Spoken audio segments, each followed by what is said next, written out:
All right, you're watching TVC News, and we have been bringing you updates across the country on the election today as Nigerians troop out to vote for who is going to be the next president of the Federal Republic of Nigeria, and also for senators and House of Rep members. All right, that's what everything is all about today across the country, from the north to south, east to west.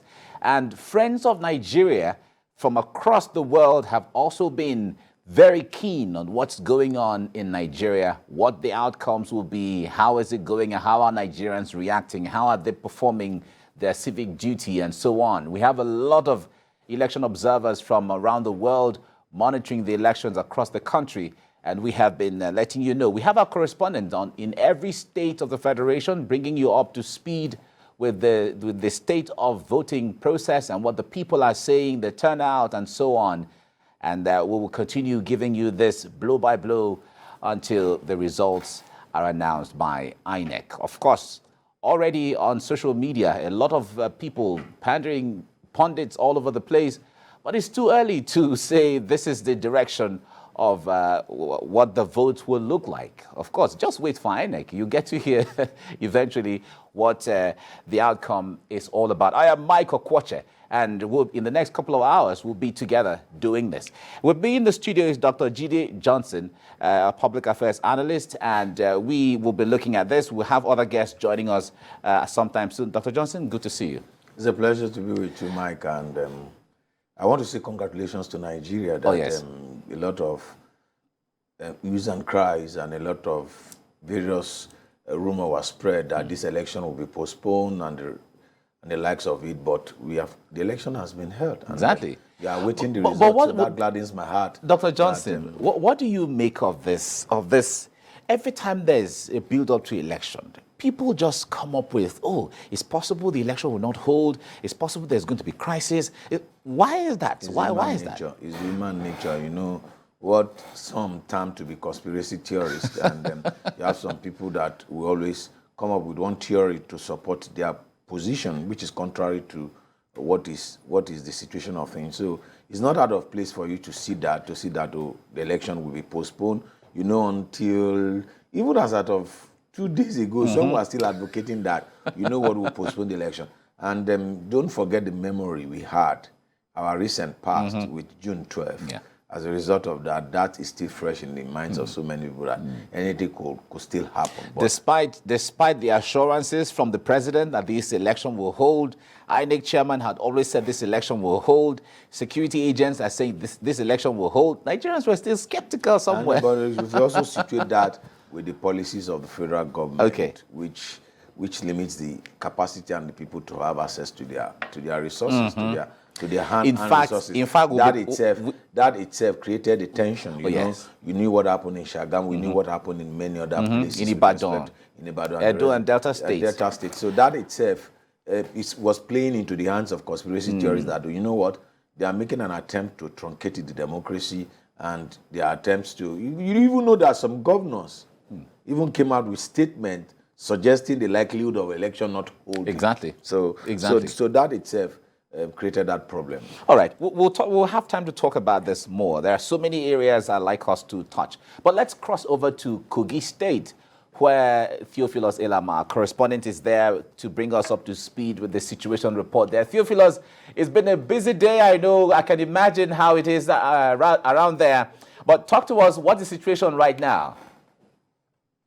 Well, it's been a busy day, like you said, from early this morning when we moved up towards the INEC local government office in Lokoja, where we saw election ad hoc staff POs and the APOs moving there. They were transporting to various localities, various polling units in Lokoja axis. From there, we moved towards within Lokoja as well, seeing police officers, security, trying to keep the peace and ensuring that people who are not on essential duties do not go about without any valid reasons. For instance, if you're going to the next polling unit, they might not just allow you move, but if you show you proof they are going to vote, to show your PVC, they might allow you move. But if you don't have any cogent reason, they can either turn you back or keep you aside. You wait till about for a certain period before you're allowed to go back home. we moved towards several areas. For instance, went to Okemi Axis, Agasa, where the governor voted, and the elections were okay. But the problem we noticed was that the BVAS was a major issue. It took about an hour plus for it to work. There was some malfunctioning, there was some password issues, and it didn't just affect just the polling units we were covering. It affected about 6 other polling units within Agasa Axis, where thank God the technical guys were on hand to ensure that. So they had to be running from pillar to post to ensure that people vote. And before you know it, about an hour, people had voted. So we realized that this issue was quite rampant in some polling units. Though we got to some polling units where they had already finished voting. They've been accredited and voted at about 12 p.m., 12 noon rather. They had done their own bits and gone. And even one of the largest polling units in Lokoja, they had finished voting. And so we just saw people waiting for the 2:30 time for the INEC officials to start counting the ballot. But we got to a place around Ganaja Axis polling unit 054, where at 2:20 p.m., nobody had been accredited, nobody had cast their ballot. And it was surprising that, of course, they first of all accused the INEC official, the ad hoc staff, of coming late to the premises for them to cast their vote. And of course, they realized that the BVAS wasn't working. So it took a bit of time. There were some scruples here and there. A lot of people were angry at the fact that the ad hoc staff came very late. And at the time they came, BVAS wasn't working. So at the time we left at about 4:30 to 5 p.m., the BVAS wasn't working. But pillars from that axis has shown that now the BVAS is working, and of course, voting is still going on there. But it took a bit of time for that to be sorted out. And so we see that the BVAS was a major issue for a lot of polling units that we visited in Lokoja, of course, Kogi State. Voter turnout. In some of the places monitored, we hear that, especially in places in the south, we hear of low voter turnout in some of the areas. What did you witness in Lokoja where you monitored? Incidentally, there was no low voter turnout. A lot of people chipped in. For instance, we went to Odimanana axis in Kogi State, going towards Agasa. We realized that at about 7:30, when we got to that axis, we realized that a lot of people had already lined up. I mean, voting was to start at 8:30, but at 7:30 to 8, the place was already filled. People were already lined up at their different polling units. Now, that polling unit I talked about had about 6 polling units, yes, from polling unit 8 to about 14 or so, had about that much. And we had a lot of people go there lined up. They were patiently waiting. And this is the scenario we saw play out in several other polling units, including the polling units where they didn't get to vote on time. That's the Ganaja area where they didn't get to vote on time. Many people had trooped in there to wait for the officials, and it shows the eagerness of many people, especially people of Kogi State, the eagerness for them to want to vote in this election. The political mindsets have been raised in this period. A lot of people now understand what it means to vote. They understand what it means to vote their conscience and vote in the right leaders, and so they trooped out en masse to ensure they cast their ballot, despite the fact that many of them complained of the fact that cash crunch was an issue. They couldn't get cash to move around, but they still found a way to move from their where they are residents to the different polling units where they are registered. So polling units we saw in Lokoja and of course all around Kogi State was full to capacity. Many people actually turned out to cast their ballots. All right, before I let you go, I need you to talk to us about the participation of women. We have known in the past that women are quite significant. They make a significant number of the voting numbers and those who come out to vote. What did you see today as you monitored? Well, Mike, as we monitored, yes, we saw a lot of women come out to vote. Yeah, we saw a lot of women, a lot of youths come out to vote. It's as if there was an avalanche of women and youths coming out to vote at this election. But yes, we saw a lot of people coming out to vote, coming out to ensure that their votes are counted. A lot of women, even in places where the officials came late, we saw women gingering. We saw women giving people water to drink free of charge to ensure that they are well taken care of to cast their ballots in their different localities. And it was quite good to see because we realized that a lot of times many, especially women, we allow to let the men go and do the thing. It's a men thing. But we realize that women and youths are changing the status quo and they are coming out en masse to vote. They did that in Lokoja and in every area we went to monitor. And the places we went to quite early, we saw that, like the place I told you about that Odin Manana Axis, women came out to vote. We saw a lot of women line up in that polling unit, and it's quite beautiful to see. All right, Theophilus Elamah, correspondent joining us from Lokoja in Kogi State. Thank you very much for bringing us up to speed. We'll certainly keep a tab on what's going on there. Thank you. Okay, now there's the issue of the impact of this Naira crunch. You mentioned it earlier, and I'd like us to talk about this to see. Some people, from the question I asked, they said that it seems this Naira crunch has made vote buying even cheaper. Now, people don't have access to money, so whatever you give to them now means a lot. On the other hand, some persons saw it as, curtailing vote buying as a whole. What do you make of it? There are three sides to a coin. Okay. Head, tail, and the edges. And people always look at things from the prism of their perspective and their belief. As far as I am concerned, vote buying is not limited to cash inducement. And what a lot of people have limited it to, reduce it to, is cash inducement. There are other forms of inducement that people use for vote buying. You give gifts, items, you give gift cards, and the rest of it. Now, even with this, all those are purchased with money. Yeah, exactly. So you can also send, you can transfer money. It's even make it easier. For example, if I want to buy your vote, Mike, if I give you cash and you're stepping out of this studio now, someone accost you and search you, you will see the cash. But if I transfer it to your account, will anybody ask for your phone and check it? But the trick, Doctor, is sometimes these monies, they don't want to be able to trace it. That's why it's best to give it cash, so that it's not traced as to where it came from and where it is going. Because if it is within the system, it becomes easy to trace. Mike, it's very easy. Okay. He said there are polling units. Let me break it down. Right. There are 500 voters in the polling unit. Probably 300 people came out to vote.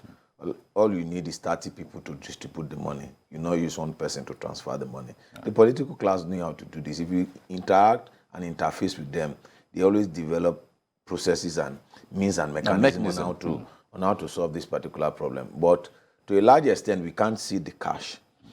Now, there's no doubt that this Naira policy did not affect vote buying to a certain degree, because people don't have access to that fund. And to a certain degree, it can also influence vote buying, because if I have the cash and I come out with you that, we are all buying money. You bought money, Mike. Everybody's buying money. So if you want 10 Naira physical, 10,000 Naira physical cash, are you willing to pay 13,000 Naira to get that physical cash? So every one of us has bought money. So if I have 10,000 and I'm able to say, I have 2,000, will you vote for me? So the challenge we have, and which some of us have created, is you shouldn't be coming up with conflicting policies. Yeah. You know, after this election, we are going to have censor. Oh yes, that's another huge one. It's a huge project. It's a huge project. Why would you park all of the activity in the last 5 months of an administration that is coming to an end? You have election, you have Naira design coming to an end, and then you also have censor. You see, even when God created the world, God used 6 days. And we know, we say a day in the eyes of God is like eternity. Of course. Now, God used 6 days. There were things that were created on the first day, things that were created on the second day, things that were created on the third, fourth, fifth, and on the seventh day, God rested. He rested. Now, you see, you look at what we have packed in the first 5 months of this year. Look at what we have packed. And that's that's a catastrophe waiting to. I want to see how this government will be able to conduct that censor, taking into cognizance of the experiences we have with people handling the beavers machine. Now you're not talking about the enumeration of the entire country. Of the entire country, of the entire population, both old, aged, and you are dealing with the electorate. You're having it's just the electorate, the voting age, which is 18 and above. Now not to talk of everybody, the entire, old and young. So it's important for those that are coming up with this policy to understand timing. Timing is part of execution.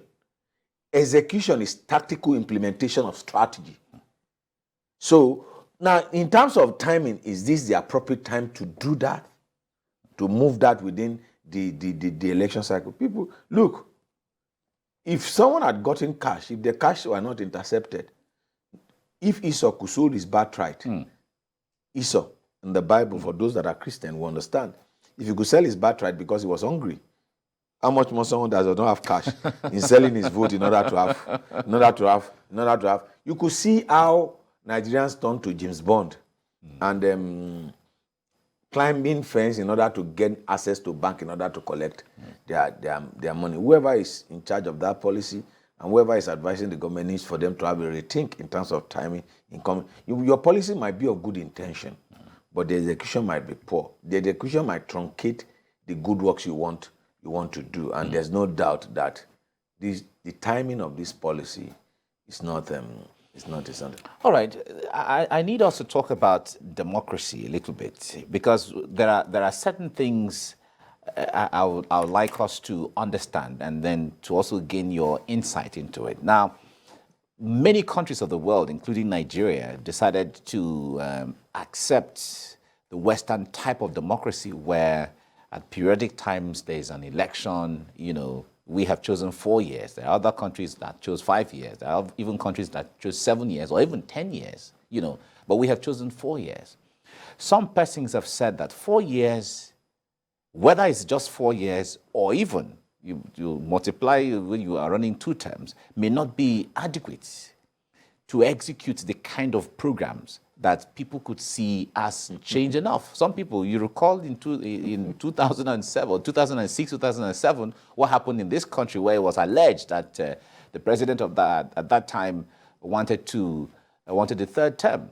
And every time the administration was coming to an end, that rhetoric always comes in. You can stay extra, But these are all issues that the Constitution has already made clear.